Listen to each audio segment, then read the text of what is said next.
Bismillahirrahmanirrahim. Assalamualaikum warahmatullahi wabarakatuh. Manusia mempunyai dua unsur, yaitu unsur batin atau rohani dan unsur zahir atau jasmani. Unsur batin itu adalah Allah dan unsur zahir itu adalah Muhammad, Nur Muhammad. Oleh karena itu, diri yang sebenar-benarnya diri adalah antara Allah dan Muhammad. Kemudian Allah menciptakan Adam dari sifat nur, sifatnya Allah, untuk meyakinkan sifat dua tanganku, kata Allah. Maka Allah menciptakan manusia, maka semua sifat hewan dan binatang buas, semua sifat setan, tumbuh-tumbuhan dan benda-benda mati diaktualisasikan di dalamnya. Kemudian tubuh itu dibenamkan di dalam air, qudral izzahnya, yaitu sifat jalal dan jamalnya. Lalu diciptakanlah menjadi tubuh Adam yang sempurna.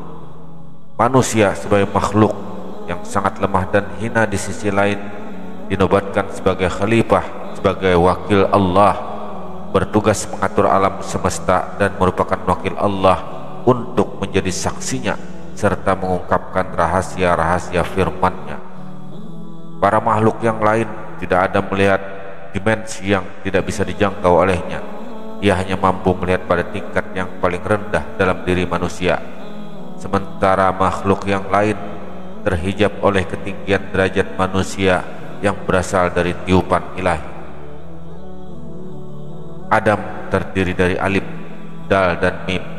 Alif adalah Allah, dal itu adalah nyata, dan mim adalah Muhammad, yang berarti Allah nyatanya Muhammad.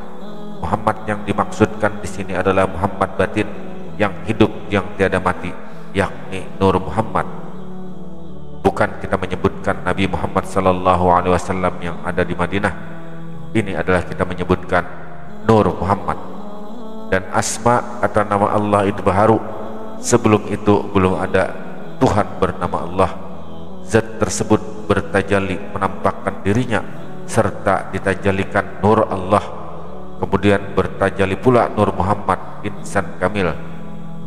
Pada peringkat ini disebut engkau aku dan aku engkau, anta anak dan anak atau anta. Kesimpulan, hubungan manusia dengan Allah, manusia keseluruhannya adalah seperti huruf Muhammad. Huruf mim adalah kepala pada manusia, huruf ha adalah badan pada manusia, huruf mim adalah pinggul pada manusia, dan huruf dal adalah kaki pada manusia. Mim ha mim dal berhuruf Muhammad, berlafaz Muhammad, sebagai gambaran manusia ketika bersujud berlafaz Muhammad. Oleh karena itu, Allah dan Muhammad pada hakikatnya adalah satu pada diri manusia, yaitu zahir dan batin. Maka tidak ada lagi penyembah dan yang sembah. Sembah yang itu adalah penyaksian diri sendiri sebagai pembawa dan penanggung rahasianya Allah.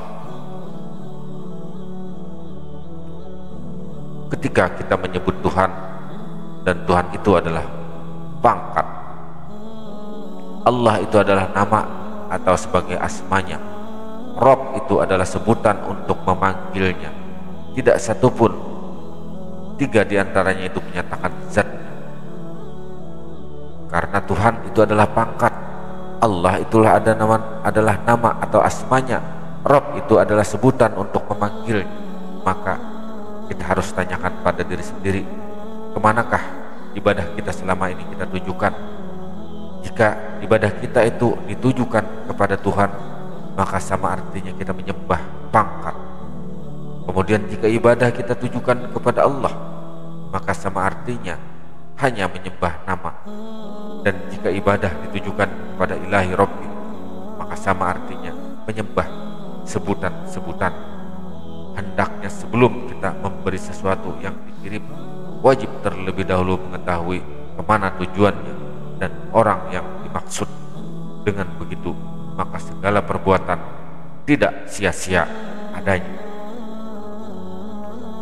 Pada syariat, tarikat, hakikat dan ma'rifat, semua itu adalah sarana atau alat untuk menuju kepada Tuhan. Bila tujuan yang dituju telah sampai, maka keempat sarana itu gugur dengan sendirinya. Janganlah berdalih kepada yang telah sampai di tujuan, tidaklah lagi menggunakan sarana itu. Siapakah sesungguhnya yang bermakrifat itu? Dialah al-insan, Muhammadlah yang bermakrifat kepada Allah, yakni Muhammad Rasulullah sifatnya sendiri.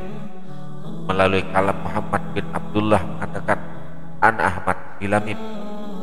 Muhammad itu adalah Ahmad tanpa huruf mim, yang berarti adalah ahad. Lalu siapa kamu, siapa kita yang merasa dan mengaku makrifat? Akuan dan perasaan ini sesungguhnya belumlah lepas. Kita harus ingat peringatannya dalam hadis qudsi, barang siapa datang kepadaku dengan makrifat, niscaya aku akan hujan.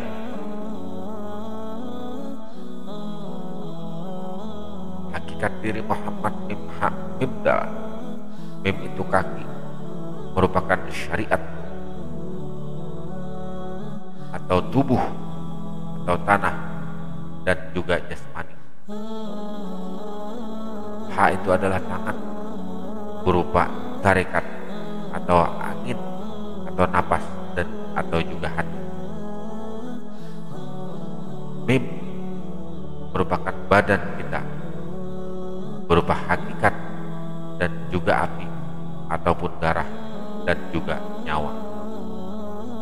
Dal, kepala,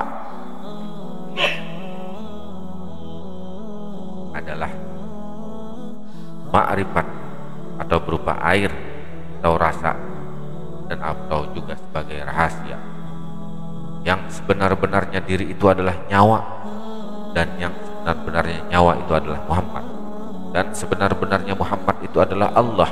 Yang sebenar-benarnya bernama Allah itu sifat Allah, dan sifat-sifat Allah itu berasal dari Zatullah Ta'ala. Manusia yaitu Muhammad, Muhammad yaitu Allah, Allah itu Zat. Kita harus waspada bila mengatakan Allah itu Muhammad, sesungguhnya Nur Muhammad. Bila Muhammad mengatakan Allah itu adalah Tuhan, karena seperti telur di ujung tanduk, bisa salah kita memahaminya.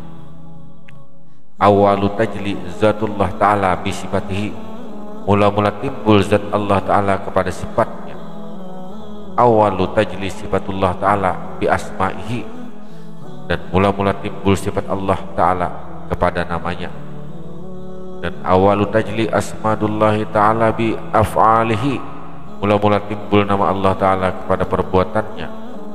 Dan awalu tajli af'alullahi ta'ala bi insan kamilum bi asma'ihi, mula-mula timbul perbuatan Allah ta'ala kepada insan yang kamil, yakni Muhammad Rasulullah sallallahu alaihi wasallam.